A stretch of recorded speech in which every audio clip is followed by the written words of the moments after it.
Alors justement, on parle du nombre de policiers. Il y en a beaucoup, des policiers municipaux armés à Perpignan, 160. Louis Alliot, comment vous expliquez ce paradoxe entre beaucoup de policiers, mais par contre un sentiment d'insécurité qui perdure? Parce que d'abord, ce n'est pas un sentiment. Le micro un peu plus près. C'est une véritable insécurité. Et le principal problème aujourd'hui du Perpignan, c'est la drogue.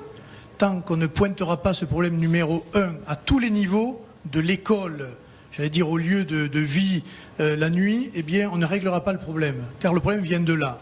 Ensuite, il y a l'équipement, il y a les hommes. La police municipale a été équipée en hommes et en matériel. C'est pas le problème, c'est l'utilisation.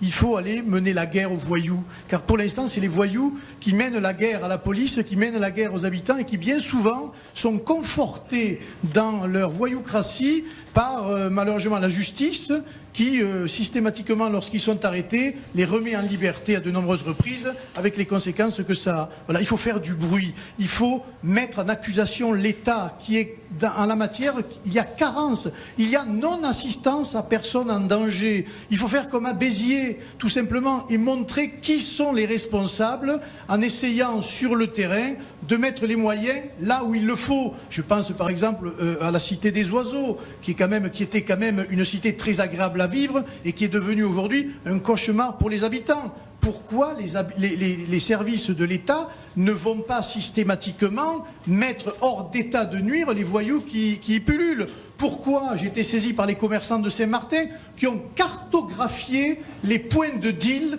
les points de vente de cigarettes illicites, etc. Et l'État ne fait rien.